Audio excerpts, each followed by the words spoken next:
Buonasera, per la maratona di lettura dedicata alle donne progetto Restiamovicine vi leggerò un estratto di una novella di una grandissima scrittrice inglese, Virginia Woolf, e la novella è tratta appunto Orlando. Buon ascolto. And now again obscurity descends, and would indeed that it were deeper. Would we almost have it our hearts to exclaim that it were so deep that we could see nothing whatever through its opacity? Would that we might here take the pen and write finis to our work? Would that we might spare the reader to its calm and say to him in so many words, Orlando died and was buried. But here, alas, truth, candor, and honesty?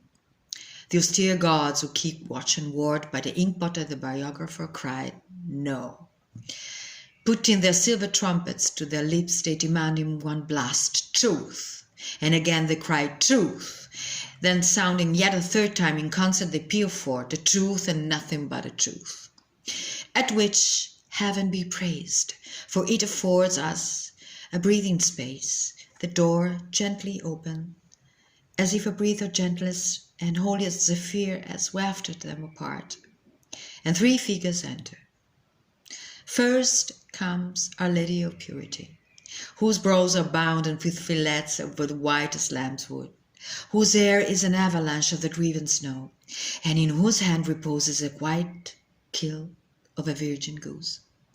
Following her, but with a stateless step, comes Our Lady of Chastity, on whose brow is set like a turret of burning but unwasting fire a diadem of icicle.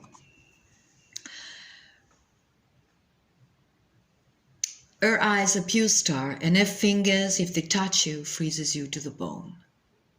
Close behind her, sheltering indeed in the shadow of her more stately sister, comes Our Lady of Modesty, frailest and fairest of the three, whose face is only shown as a young moon shows when is thin and sickle shape and half hidden among clouds.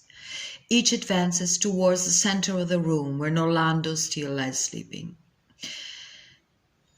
And which gesture, at once appealing and commanding, Our Lady of Purity, speak first. I am the guardian of the sleeping fawn, the snow is dear to me, and the moon rising, and the silver sea. With my robes I cover the speckled hen eggs, and the brinkless seashell. I cover vice and poverty. On all things frail and dark or doubtful, my veil descends. Therefore, speak not, reveal not. Spare, oh, spare. Hear the trumpets peal forth. Purity avant, begone purity. Then Our Lady of Chastity speaks. I am she whose touch freezes and whose glance turns to stone. I have stayed the star in its dancing and the wave as it falls. The highest Alp are my dwelling place, and when I walk, the lightning flash in my hair. When my eyes fall, they kill. Rather than let Orlando wake, I will freeze him to the bone. Spare, oh, spare. Hear the trumpets peal forth. Chastity avant, begone chastity. Then Our Lady of Modesty speaks, so low that one can hardly hear. I am she that men call modesty. Virgin I am and ever shall be. Not for me the fruitful field and the fertile vineyard. Increase is odious to me. And when the apples burden and the flocks breed, I run. I let my mantle fall. My hair covers my eyes. I do not see. Spare, oh, spare. Again the trumpets peal forth. Modesty avant, begone modesty. With gesture of grief, of lamentation, the three sisters now join hands and dance slowly, tossing their veils and singing as they go. Truth, come not out from your horrid den. Hide deeper, fearful truth, for your flaunt in the brutal gaze of the sun things that were better unknown and undone. You unveil the shameful, the dark you make clear. Hide, hide, hide. Here they make as if to cover Orlando with their draperies. The trumpets, meanwhile, still play forth. The truth and nothing but the truth. At this the sister tried to cast their veils over the mouth of the trumpets, as to muffle them, but in vain, for now all the trumpets blare forth together. Horrid sister, go! The sister became distracted and wailing in unison, still circling and flinging their veils up and down.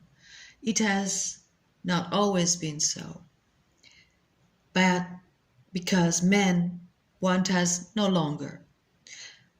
The women detest us. We go, Purity says, to the hen roast. I, Chastity says, to the seal and varnish hide of Surrey. I, Modesty says, to any cosy nook, where there are ivy and curtains in plenty.